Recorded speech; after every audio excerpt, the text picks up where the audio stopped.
What's up, guys? Welcome to episode 4 of season 2 of the fitness experiment. How you doing, Jesse? Good, man. You? Good, pretty good. That's good. Today we're going to get into some injury stuff and so much more. So some conscious versus unconscious stuff. So that we kind of got onto this the other day. It just came up. I don't even remember how we got chatting about this, but just the idea that, for instance, you get injured in a competition or a sporting event, you don't even really feel it at that time. And then it's not until the minutes and sometimes maybe even hours afterwards that you start to feel that. And then this kind of just snowballed. Like we got into if you talk about lifting percentages. So let's say we're going to lift, say, like 90% of a 1 rep max or whatever it may be. You have that ability to lift it unconsciously because you've kind of developed that strength required and the neural networks required. And so by the time you actually go to make that lift, the only thing actually stopping you is more of the conscious side of things. So your actual mindset. So I think that's going to take us in a number of different directions today. But ultimately the point of this is, and one more thing I wanted to mention was maybe some people have heard of something called the 10,000 hour rule. So this is kind of perfectly in line with that as well. So this is the idea that even the most skilled athletes of all time, Michael Jordan, Tiger Woods, Wayne Gretzky, you name it. So people will often argue, they were just born that way. They were blessed with that skill. Well, I and many others would argue that's not the case at all. And in fact, they've achieved or completed what you would call the 10,000 hour rule. So this is a concept that says if you practice one particular skill for over 10,000 hours, then you've successfully created the neural networks in your brain to constantly fire that skill over and over again, unconsciously without you even thinking about it. So actually a good example of this would be, I know this isn't sports, but this is a good example, would be someone who kind of just like unconsciously goes up there and plays a ridiculous piece on the piano. Well, because they've been working on this for over 10,000 hours, and then they've developed these neural connections in the brain so that they don't even have to consciously think about doing that, and it just happens. And there is a good book on this. I couldn't think of the name of it. Maybe I'll think of it before the end of it. But essentially with these top athletes, other top athletes, not even just sporting events. I just gave you an example of a non-sporting event, but essentially they put in those hours at a young age, over 10,000 hours. It could just be like stick handling with the ball in the driveway, shooting a puck in the backyard, whatever. But as a young kid, they accumulated those hours, whether they knew it as a child or not. And then that's what led them to achieve that greatness later on. Mm-hmm. Yeah, it's pretty cool. And to put that in perspective, how many hours 10,000 actually is. Oh, yeah. I just did some quick math. Like if you worked 24 hours straight, 7 days a week with no break, it would take you over 415 days to accumulate 10,000 hours. So that's around the clock every week, right? You're looking at over a year. So obviously nobody's able to do that. Yeah. So you're looking at a long time, basically, is the point there. Like this isn't something that, like if you show up an hour and do like an hour of work 3 times a week, like that extends that 10,000 hours out over quite a long time compared to somebody who's able to put in more hours in a bit of more condensed, a little bit more density in the work that they're putting in. I think if someone's sitting there thinking 10,000 hours, that's bullshit. How can you put that much time in? Well, think about a kid by the time they reach the age of 10. If all you're doing is say 6 hours per day, well, that's about 25%, right, of 24 hours a day, meaning that you just multiply the total by, so you could reach that in like, say, 5-6 years or something like that. Yeah. So, I mean, to say that a kid doesn't spend 6 hours of their day practicing something they're passionate about, whether it's a sport or an instrument or something like that, that's definitely achievable. And I think a lot of kids do that. Like I said at the beginning, like if you just watch them, even things, and it's not even like the perfectly structured things, like it doesn't mean that they have to be like out in the driveway stick handling a ball. And I'm just using the example of hockey. Could mean they're like laying in bed thinking about all the different moves they did during the day. Like that's still refining neural connections in the brain that would go into that equation. It's astonishing to me whenever the visualization topic comes up as to the actual effects it has on your brain and how your brain can't tell the difference between you actually doing it and you visualizing it. Yeah, that's cool. Insane to me. Yeah. Well, we got into that a little bit in last season when we were talking about the whole preparation thing. Right. Like you can apply this to public speaking, right? Public speaking or any big presentation, any big event, anything that you have to perform, if you just sit in your apartment nice and quiet with your eyes closed and visualize that event beforehand, you're going to recognize that event when you do the real thing, and then things are just going to click. You'll say, oh, I've actually been here before and this is easy. Right. It's crazy. Yeah. And it can be a little bit like anxiety inducing, I guess, when you're visualizing some things, especially if you're nervous about it to begin with. But that's not a bad thing. Like so much of like the ideas of taking care of yourself and decreasing stress and things like that is running from those feelings, when in fact all that does is completely eliminates your ability to cope with those emotions and with those chemical signals that you're getting through your body. Like you're a human being, it's natural for you to feel those things, allow yourself to feel those things, recognize them, and then like Chet said, when you're in that situation, you're like, I've been here before. I recognize these signals. I recognize these chemicals. It's like, this is a passing thing. It's just something that I'm in right now. As soon as it's done, I get to feel something completely different. And that's the whole point of being a human being. Like you don't want to dull these things down and act like everything's okay when in fact it's not. Yeah. Sometimes things aren't okay. And that's right. But that is oddly okay. If that makes any sense at all. Oh yeah, definitely. So you were in a Ju-Jitsu tournament on the weekend, which you won in your division. By the way, just letting everyone know, CJSE is successful with Ju-Jitsu as well. How big is something like this in a sport like that? Me not knowing really anything about it, I would think that it's massive, because what you do in practice is go through different possible scenarios you might find yourself in a match, and you work on how to get yourself out of that situation or how to get yourself into a better situation so that you're in control over the opponent. Yeah, it's definitely different than a lot of the competing that I've done in recent years. So recent years for me has been fitness competitions of various types, like functional fitness or CrossFit. And for the most part, all that stuff is premeditated, right? Like you know what the events are going to be ahead of time. Yeah. As much as CrossFit is undefined and like, unknown and unknowable, you do have some sort of notice. Like before you do the workout, you know what the workout is. It's not like 3, 2, 1, go, and then somebody just yells out a rep scheme and movements at you and you have to run and grab barbells and dumbbells and set up a rower on the fly and stuff like that. So it's not that chaotic. And even that event at the CrossFit Games last year that they called Chaos or whatever, it really wasn't that chaotic. It's like, no, here's a movement, do it until I say stop, and then you go to the next movement, do it, and you say stop. But like nobody's trying to strangle you at the same time. There's nothing really on the line there. You still know what the skier does. You know what it does. You know your pace.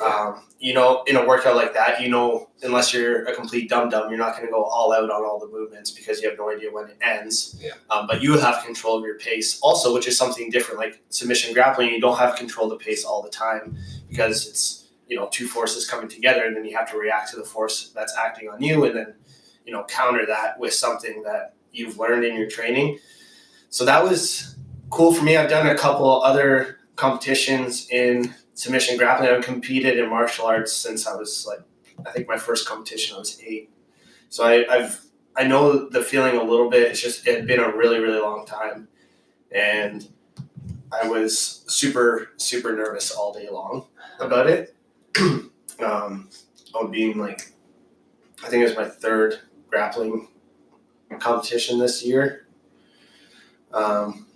being a relatively new sport to me also, I didn't really know too much about what to expect. But if you were to ask Kayla, I'm sure she would say that I was just a complete potato all day long, like potato level 1000, because for me, looking back on it, and I don't know what happens when you're in competition mode, it's hard to describe. I'm sure you know what I'm talking about, that you don't really know exactly what you're doing leading up to it. There's so much like excitement and like nervousness and anxiety that's building up.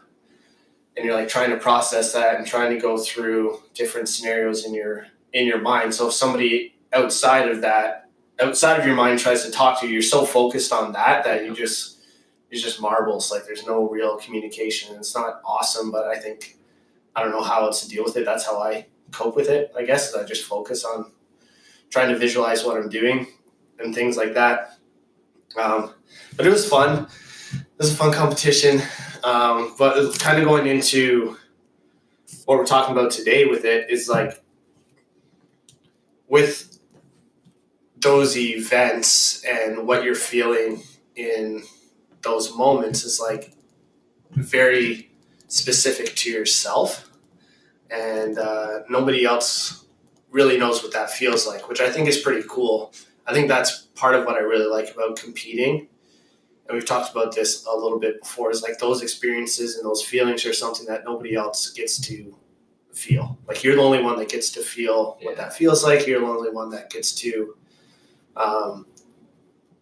be excited about your success. But if it goes terribly, have to deal with the fact that you lost and all the emotions that go along with that. And then also in winning, learning that that's not the end. Like you're not, obviously everyone has work to do. So trying to keep a mindset where you can grow even from something that goes well.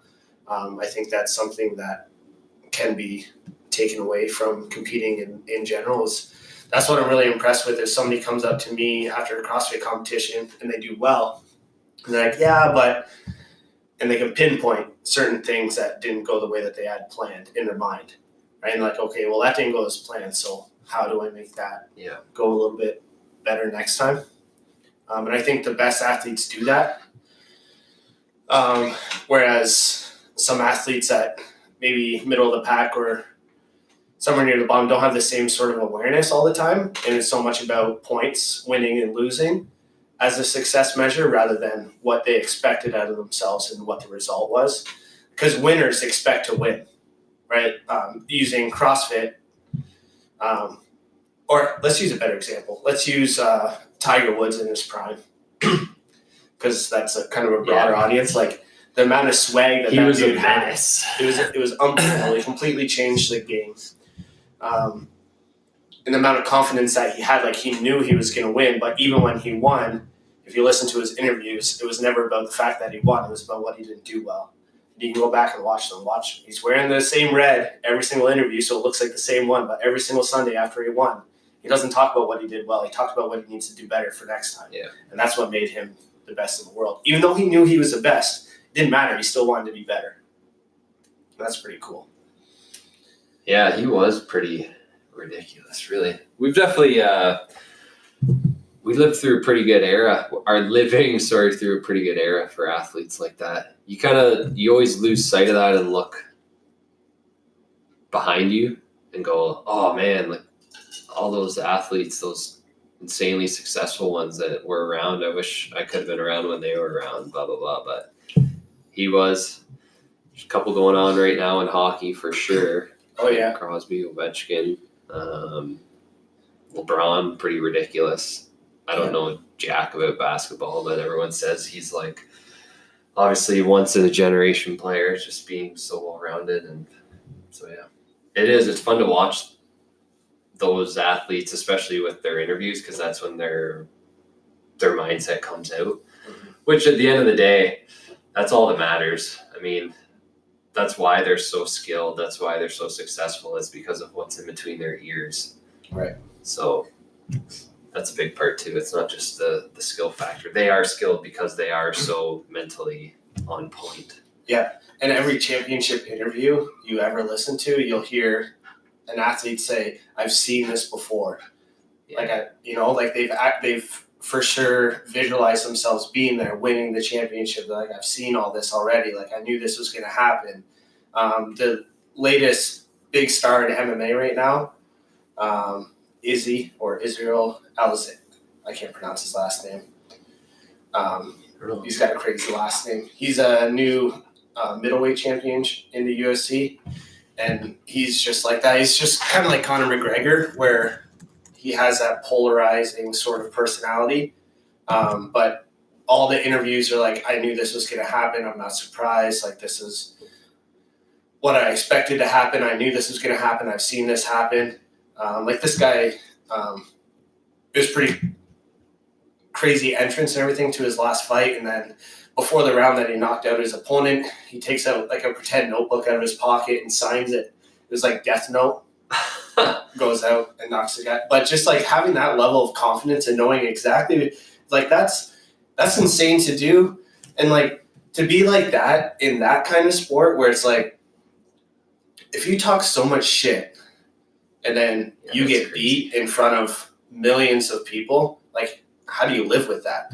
So these guys talk so much shit leading up to a fight, perform, do exactly what they say they're going to do, and everyone's like, what just happened? Like, how does somebody, just create something out of nothing, really? Like, there has to be a starting point to that. So I have no idea where that started for this guy, but like how he got from there to where he is now, that's the coolest thing about sports to me. It's just the stories of the athletes is incredible, and it's all about in their mind. It's never about the physical. It's always, I've seen this, I've rehearsed this over and over again. I expected this, and it's super cool. Israel Adesanya? Yeah, pronounce that last name. I can't. I got marbles in my mouth. There's probably, I maybe butchered it, but that's what it looks like. Yeah. That's wicked, though. He's a cool dude. If you guys are into just studying the mindset of athletes, just listen to an interview. Post-fight interview, pre-fight interviews, doesn't matter. It's just so cool to me, it's cool to get a little look inside. Yeah, it is. It's cool listening to those guys, like listen to those podcasts that they're on. Yeah. So should we jump into, you had a note on, remind me what that was. I think the big thing for what we were kind of talking about before we started this is just how, like you said at the beginning, hitting 90% of your 1 rep max as an example on any day of the week is more mental than physical. So I think we're going to talk about like what sort of mental blocks you can set out for yourself in order to prevent you from being able to perform well, and then how you can go about improving your practice so that you perform better. I like that. Well, I think you could probably back things all the way up to warm up, in my opinion. I mean, if things maybe feel a little bit slower, a little bit heavy in warm up, you can totally let that get to you. And same thing, this would apply in every sport, whether it's, your on ice warm up before the actual game for hockey. Again, I don't really have experience in other sports, but you name it, I'm sure it applies across the board. Fitness as well, definitely. If you know that later that day you're going to go for like a high percentage or even a 1 rep max attempt or even a competition or whatever, if things just aren't feeling as good as you think they should in warm up, that's not the issue. It's how you then deal with that. Like, are you going to let that get to you and say, oh, I feel tired today, but things just aren't there. I don't think I'm going to be able to lift this today. Well, boom, you just kind of decided right then and there by letting that thought slip into your head. Yeah, you already lost at that point. Yep. Don't even bother doing it. I have a good example of this, actually. I think it was a couple of years ago, there was this, in the open, there was a snatch and chest bar ladder, and the snatch weight went up every time, and I think the chest bar reps, I can't remember how it went. I think the chest bar reps went up, started at 3 and went up by 3s, maybe. I don't know. Somebody's screaming at me. They know what it is. But watching Dan do this workout. So I was scoring for him. He's doing his warm-up. The heaviest barbell he was planning on getting to in that workout was 245 pounds. and he couldn't hit 205 in warm-ups to save his life. Okay? Doesn't get rattled. He misses, kind of steps back. He's like, whatever, steps back up, misses again. He's like, well, I got to get my first attempt in, so I'm going to go for it right now. And I was like, okay, what weights do you want? He's like, well, I want all of them now because I still plan on I'm going to go for the 245-pound bar. Doesn't work out. I think the barbell before the 245-pound bar was 205, and he had to do multiple repetitions, hits them all, and then up to 245, hits a few there. Just like in that, like that for your example, that warm-up went terribly, right? When your workout, you have to get to 245. You would like to warm up to even more than that, so that weight doesn't feel as heavy. But this guy is such like a game day sort of person, and just such a like pure athlete that he was able to completely shut that negative down, or maybe not shut it down, maybe just use it in a different way. I'm not inside his brain. I don't know how it worked, but the performance that he had relative to his warm-up was just, night and day. And the ability to do that, like it's something that clearly he's rehearsed in his mind over and over again, to a point where he's able to allow those thoughts to come in and then, process it however he wants to, let it go, and then just perform. And that's pretty cool. And that's what top level athletes do. Yeah, that is. And that's what top performance do. That's just what, people that you want to be around do. They just lift everything up, and they're not talking about the bad stuff. I think that takes knowing yourself really well too. Because someone like that, and maybe you listening, you could say the same thing. Like if you've been doing these things for a long time, you kind of learn what your strengths and weaknesses are, and just learn how to deal with them. So maybe he is, or maybe you are a slow starter. It just takes you longer to get fired up, and that's how it is. And so it's just kind of something you go with. And so the crappy warm-up you don't let it get to you, because, whatever, screw it, I'm a slow starter. Like I know that once the whistle blows, once the game starts, I know that I'm going to be fired up, and I'll just rely on my unconscious. I'll rely on my training to kind of take over, and that's fine. So yeah, that's a good example right there. Is not letting a slow warm-up, slow start get to you. Mm-hmm. I think you could apply that for a number of things too. Yeah, absolutely. It's just it's liberating, I think, to everyone when you actually realize that you have control over your feelings and your thoughts. It's can be daunting. It can be a little bit scary, maybe, realizing that, this is in my control, and this is something that I'm creating for myself. Outside of mental illness, always, that's not what I'm talking about. I'm talking about feelings and emotions and things like that are unrelated to,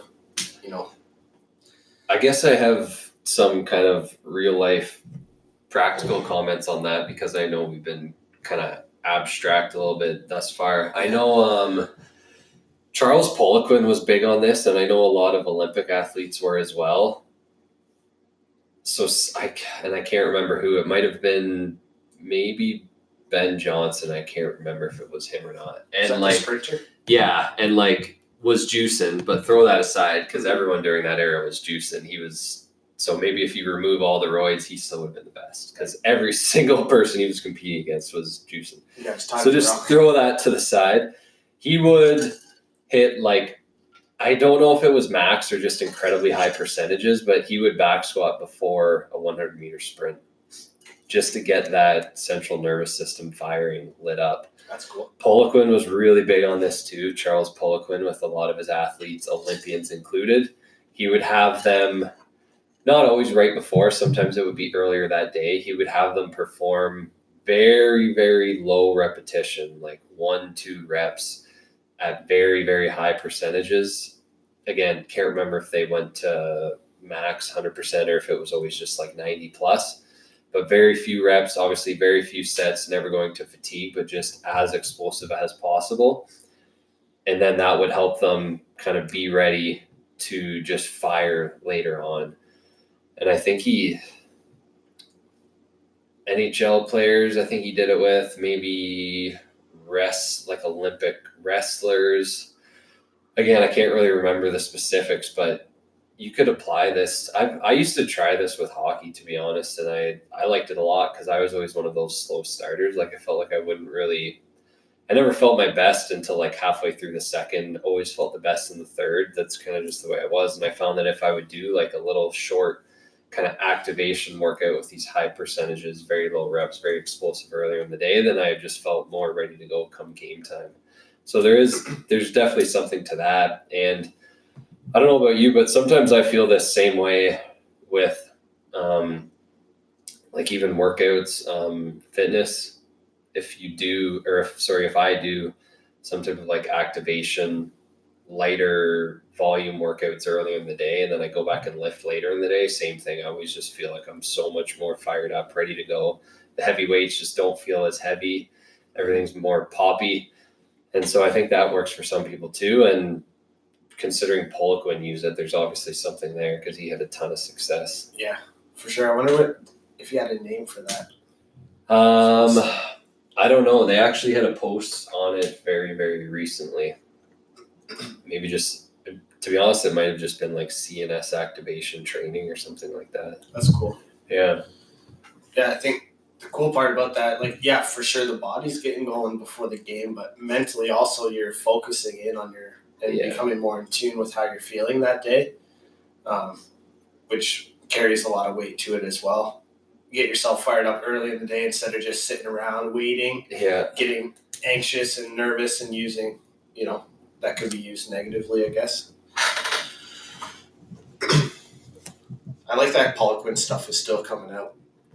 Yeah, I know. He's passed. It's cool that they're keeping that going. He's got a lot of... I know I've mentioned this on here before, but it's so crazy how ahead of the game or how ahead of the curve he was with everything. Yeah, like he was applying concepts and principles that had zero research for one, but just like for one, like his success rate, like the amount of Olympians and professional athletes he worked with. And if you ever, I would recommend this to anyone who's interested in like kind of the finer details behind, especially strength and conditioning, kind of like, I don't even know what you call them, like top principles and tactics for, gaining strength fast or building hypertrophy as fast as possible for specific muscle groups, whatever. Because he just had so many interesting concepts to go about this that were just based on his massive client pool. Like he just applied these to so many different people and throughout the years figured out what worked the most for the most number of people, what didn't work. And now, like years and years later, the research is just catching up to it. And it's like, this is the best way to build hypertrophy fast.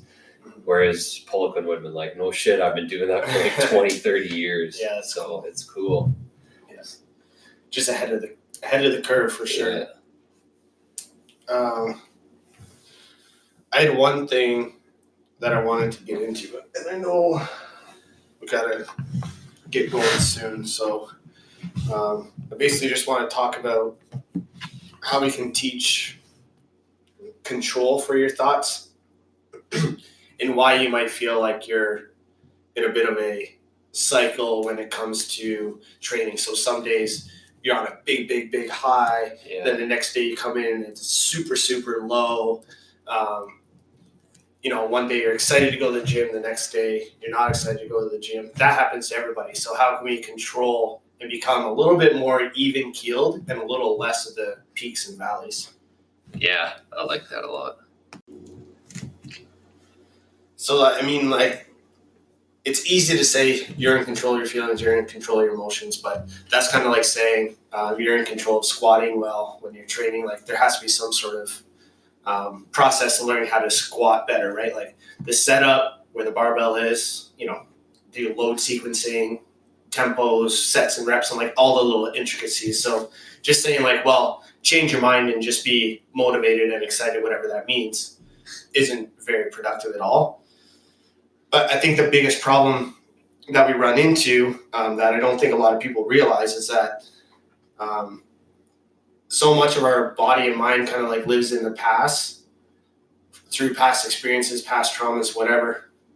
And we can really become I guess, familiar with feelings of stress. So then the more familiar you are with something, typically the more comfortable you are in that environment. So think about it like going to your grandparents' house or something like that. Like when you go to your grandparents' house, you feel pretty safe, and it's a familiar spot. There's a lot of nostalgia there, and like you could just kind of chill and be happy and content talking to people, whatever. At least that's how I feel. My grandparents, pick a spot, your cottage, your aunt and uncle's house, wherever that spot that brings that sort of comfort feeling to you. Now, people have the ability to have that same sort of feeling with certain, chemicals that get released with certain feelings and emotions that can become very addictive, just like being addicted to substances. Because the same reason why gambling can be an addiction, I guess, would be a good example. Gambling can give some people that really, really high feeling when you win. And then there's also the really low, stressful points if you lose a lot of money or something like that. You can create that in your day-to-day life without needing a specific substance, which is kind of scary, but not very scary if you are aware of it and you understand that you're in control of this feeling that you're having, and you're in control of putting yourself in that environment or not. So step one is really you have to be willing to like cooperate with this whole process, right? You have to be in tune with the fact that, I have this pattern that I'm following. I talk myself out of lifts. I talk myself out of training. I talk myself out of consistency. I talk myself into going to McDonald's. I talk myself into these certain things because I know it's bad, but when I get those sad feelings and like those guilt feelings, it's so familiar that you actually feel comfortable there. And it's kind of abstract, but that is sort of the premise of this whole idea. Yeah, I see what you're saying. So in that little safe zone that you built up for yourself in your wallowing sorrows, not to be too mean, but like that's kind of where you feel comfortable at this point in time. Like it's easier for me to be scared and sad and worried than it is for me to go and try something new. Yeah, I was just thinking that. Why do you think that is? Why, I don't know. Yeah, I think it's a comfort thing. It's the same reason why it's easier, I guess. It's easier, I suppose. Yeah, I think that's... Yeah. For me, I can think of something right off the bat. It's easier for me to go and do work and program or go to the gym than it is for me to put away my laundry. Okay. I never put away my laundry, right? And it's like, do I get pissed off when I have to dig through a pile of clothes to find a sock? Yep. Do I change it? Nope. Am I in control of that? 1,000%. I could change it right now. I could go home. I'm going to go to the gym to do some work, and then I'm going to go train. I have a pile of laundry at home. I could just go home and do the laundry, but I'm going to avoid it. And I'm going to go to find some shit tomorrow morning, and I'm going to get pissed because I can't find it. And you know who did it? Me. I'm responsible for that. But that's kind of an example. And just, that's good. You know what I mean? Like, everyone does it in some way, shape, or form. It's just like, how detrimental is this to your actual physical being and your, mental state? To me, like, it doesn't make me sad that my laundry's not done. I just get pissed off at myself and annoyed. So like this, that obviously that's like a misalignment in my day. And when I can't find my sock, that delivers some sort of stress response to my body because I'm like flustered because I always run last minute. I know you feel that. Oh yeah. If I got to coach at 4, I'm leaving at the very last second to get there. I'm going to get there right on time. Hey, no work was ever... Sorry, let me rephrase that. No top work was ever completed ahead of time. The best work always under pressure last minute. I don't care what anyone says. I like that theory. So I'll stick with that. Teachers, maybe I shouldn't say this, but teachers all the way up, elementary school, high school, even university, plan ahead, set aside this amount of time every day so that you complete this ahead of time. Bullshit. I'm going to wait until the night before and I'm going to write that entire essay in 12 hours and it's going to be a hell of a lot better than any other essay I would have wrote ahead of time. It is. Delay those due dates, I guess. Yeah. So like in this little loop, people just become addicted to that rush of chemicals. Your body can't tell the difference of the stress hormones. They don't know where it's coming from. It's hard. Sometimes it's like you can get like a big adrenaline rush because somebody cut you off in traffic, and like you perceive that as being negative. Your body, it's kind of like, well, I've felt this before, doing something that I enjoy. Like, it's hard to differentiate between the two. So you just get stuck in that loop. And then the reason why it seems to always be a negative thought loop that you get stuck in is because it's familiar and it's easy. It doesn't involve you branching out into anything else. So that forces people to cling more to like their internal suffering or their thought that they can't or they suck at something than it is to just, take a chance at maybe today's the day that the snatch technique clicks for you, right? Yeah. But if your mindset going into it is I suck at snatching, you best believe you're going to suck at snatching, right? You already did it. Wherever if you go in with an open mind, then the chances increase that you're going to be able to create some sort of positive. But that's the uncomfortable part, is switching over from feeling negative and being stuck in that negative stress loop and then branching out into something that is a little bit scarier. And I see that at the gym quite a bit. And it's you can feel when somebody's going into the workout, they're not vibing to it. They're just not quite feeling it. And it feels kind of awkward too. Yeah. Because like you said, you can just kind of feel it coming off of them, and you kind of want to watch them, but at the same time, you don't want to look because they're going to get angry and mad. And, I totally know the feeling you're talking about. Yeah, so you're like peeking. But I also feel like I feel like I'm very sensitive to feeling awkward situations. You know what I mean? Like some people could. A good example is like taking selfies or something like that in public when a bunch of people are around. Like I won't be caught dead doing that because I just feel so damn awkward. Even like, I don't know. I'm really sensitive to feelings of awkwardness. So maybe that's not everyone, but I do know what you mean. Like you can kind of sense that vibe. Mm-hmm. Yeah. And then that trickles through the entire gym. So that's part of being like a good gym partner too, right? Like a good community member is get your shit together. Yeah. For lack of a better term, like just own it, right? Like, well, it could go bad and it could go well. So what do you want to pick? Like you get to pick one. So which one are you going to pick? Yeah. And then if it goes bad, but you had a positive mindset going into it, you're going to be able to notice the things that you need to improve instead of just being pissed that it went terribly and just leaving. Yeah. Right. It's that growth or fixed mindset thing that a lot of people talk about a lot. It's like, well, I'm fixed in this pattern, or I could get really uncomfortable for a little while and make drastic progress. And that's the cool thing about fitness for me too. Like that doesn't just help somebody get better at snatching. That just helps people cope better with everyday stress too. Yeah. And I think if we're talking about tools that you can easily apply to fix some of these bad thinking processes, I would say one is to find if you're not already training in a group or with someone else and you're regularly training on your own, is to find a training buddy or start training in groups, classes, whatever, because you just don't have the time to think about this shit when you're training with other people. Like you just kind of get shooting the shit, whatever, have a good conversation, crack jokes, and then before you know it, you kind of hit a PR and you didn't even really think about how you were feeling. So I think that's definitely coming from me, someone who 99% of the time trains by myself. That's definitely one of the things that I miss about, group class, team competitions, that type of thing, is because every once in a while, like you said, everyone has these days. We have these days, you get in there, you just don't want to be there. Things just don't feel good. And then you start pouting maybe and throw yourself a pity party. And it's the odd time like that where you're like, shit, it'd be nice to get a little group workout in, team workout in, because then you just don't have the time to think about that shit. Mm-hmm. And this process is tricky, right? It would follow the same 10,000 hour rule that anything else does to mastery.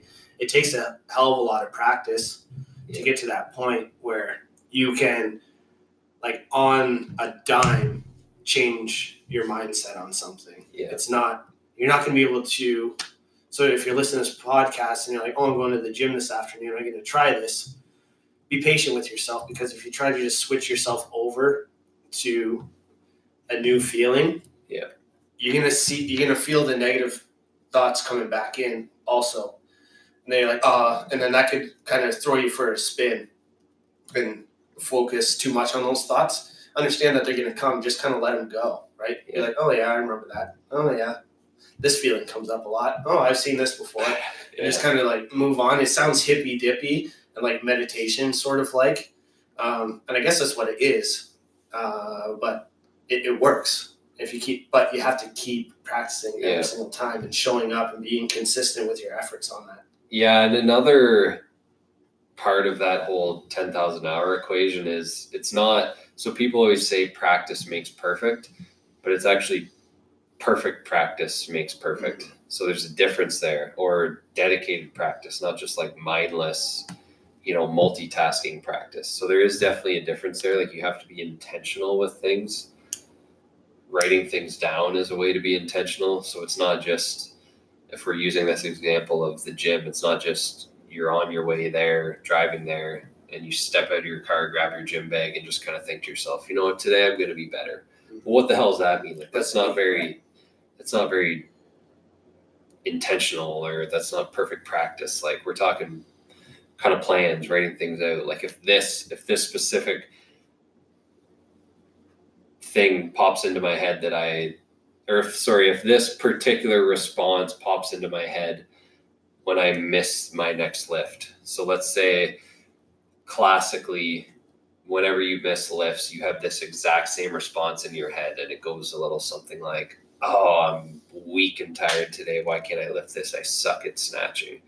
Well, if you just write something like that down, like whenever this response pops into my head, I'm going to literally rephrase that and say, no, I just need to work on this. I need more practice. I'm going to be better at this, right, or something like that. So I do think that it takes being that like diligent and specific on these things. And that this is kind of some stuff that I really wish I knew more about this stuff and cared more about it when I was a lot younger, like early teens especially.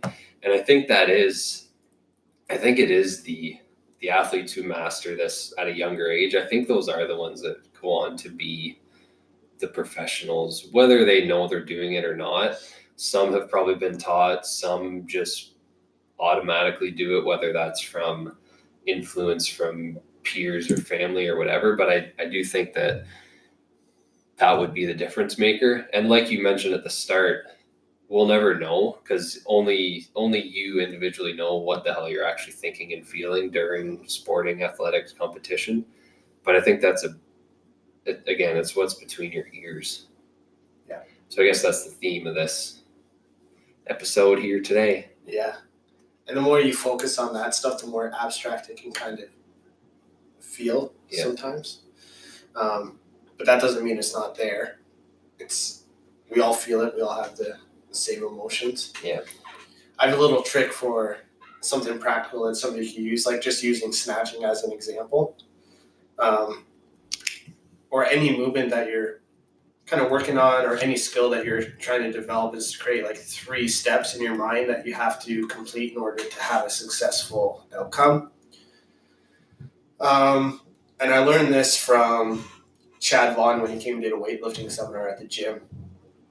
I think it was last year, maybe 2 years ago now. I don't know. It was a year and a half or something. Yeah. I think it was in the spring.